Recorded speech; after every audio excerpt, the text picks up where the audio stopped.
I'm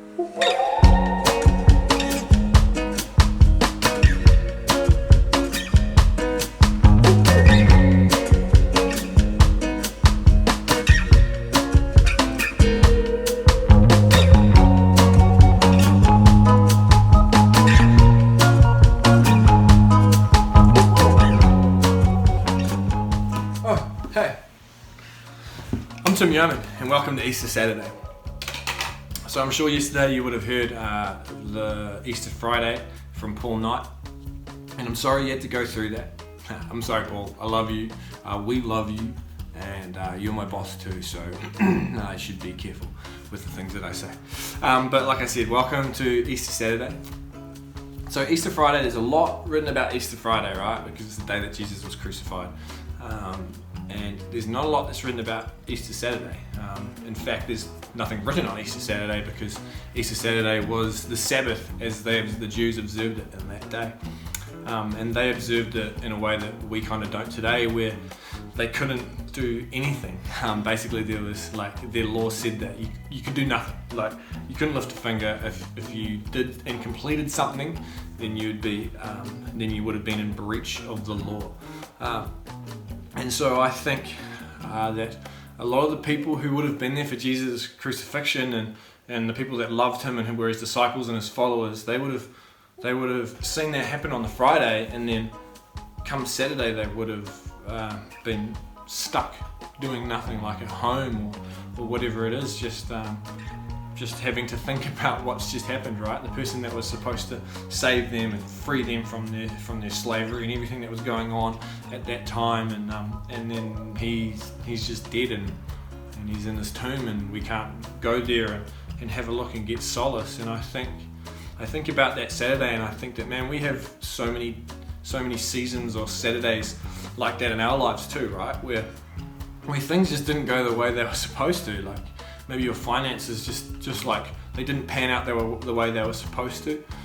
Maybe your business didn't pan out the way it's supposed to. Maybe school and everything that surrounds that just isn't working out the way that it's supposed to, and maybe a relationship isn't working out. Maybe someone in your family is sick and they've died, or they're sick or they've died, and just things aren't working out. Like, they're just not working out. There just seems to be no way out.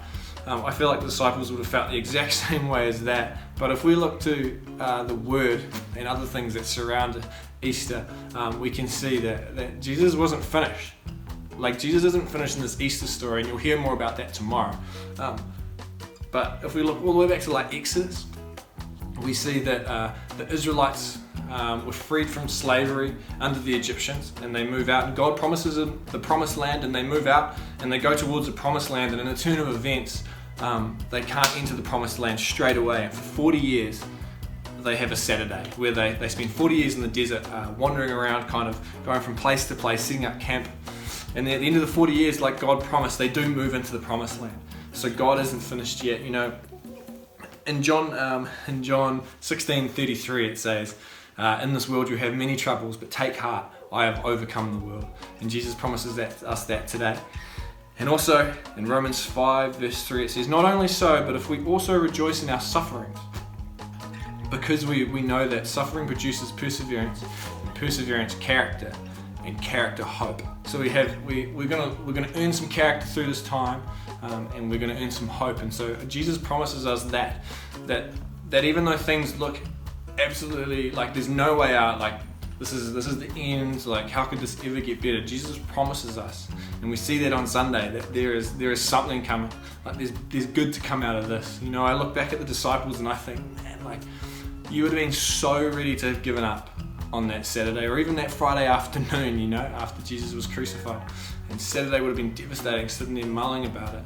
But I think that some of the disciples would have known, and they would have believed, and they would have had that perseverance, character, and hope to move through into Sunday, where Jesus is resurrected and he fulfills all the promises that he gave. And I think that's the same too for your life. That you can hold tight to Jesus and know that he will do something tomorrow, that there's a better day, that we need to trust, and we can count on him. So yeah, guys, hold on tight and watch tomorrow's video as well. Thanks.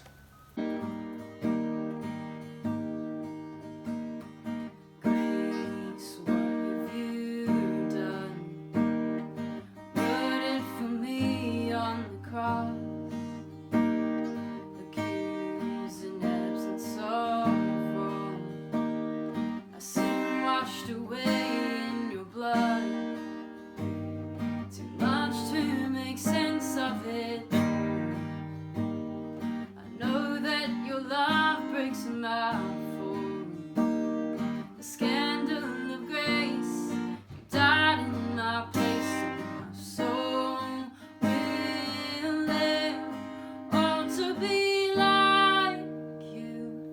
give all I have just to know you. Jesus, there's no one beside you. Forever the hope in thy heart.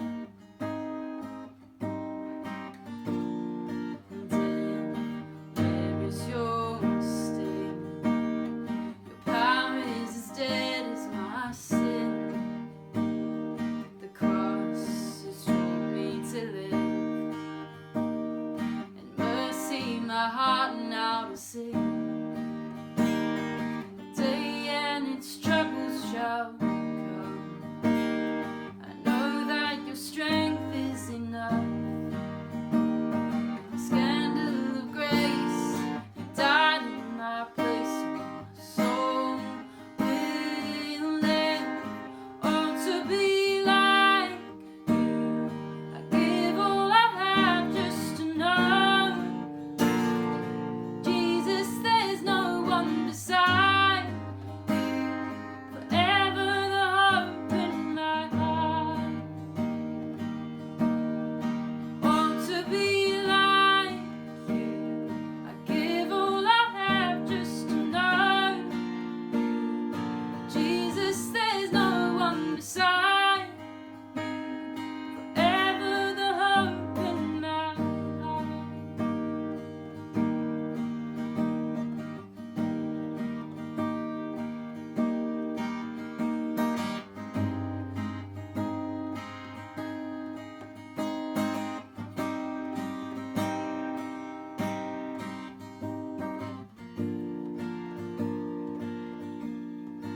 And it's all because of you, Jesus. It's all because of you, Jesus. It's all because of your love that my soul will live. Oh, to be like you. I give all I have just to know you. Jesus, there's no one beside you.